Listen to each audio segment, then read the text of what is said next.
Professional wrestling all comes down to heroes versus villains, or as we like to call it, baby faces versus heels. Welcome back to Pro Wrestling 101, where I teach people what is going on in that ring, and today we're going to be talking about what is a baby face and what is a heel. So like I mentioned, in professional wrestling, we have storylines, and these storylines revolve around heroes and villains, or as we like to call them, baby faces versus heels. Now you may be like, Victoria, what do those terms mean? Well, I'm going to let you know right now. So a baby face is a hero, a good guy. These are the people who are always getting cheered, the people always doing the right thing. Then you have your heels, which is the complete opposite, the villains, the bad guys. They're the ones always getting booed, cheating, doing the wrong things. Now, why is this important to know? Well, first of all, baby faces and heels, that is just pro wrestling lingo. So it's important for you to know. But why baby faces and heels are so important in professional wrestling is because they are the storyline. And if you guys saw my previous episodes, I talked about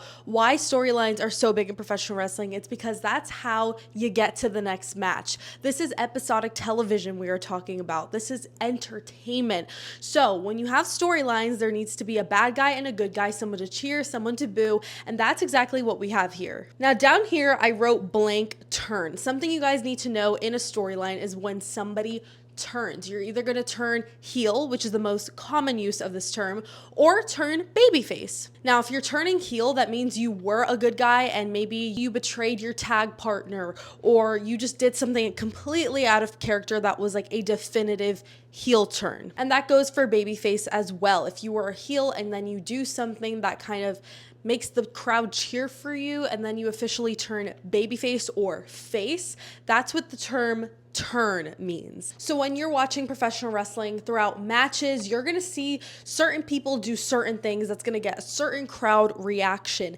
Now you're also going to see that in promos. If someone says something that the crowd doesn't like, they'll boo, or vice versa, they'll cheer. Sometimes we have scenarios where the heels will be cheating in a match, or maybe they're outnumbering their opponent, and then the opponent needs somebody to come out and save them. That's where the babyface would come in. Sometimes it's a champion, sometimes it's a tag partner, and they will come out, they'll get the huge crowd pop, which is a cheer, and it's basically going to continue furthering that storyline, making it known who the good guy is, who the bad guy is. So quick recap, babyface is the good guy, the hero, the heel is the bad guy, the villain. Let me know in the comments all of your questions. I'd be happy to answer all of them, and stay tuned for next week's episode where we are going to be talking more about professional wrestling slang. Don't forget to celebrate the joy in what you love, and I'll see you guys in the next video. Bye.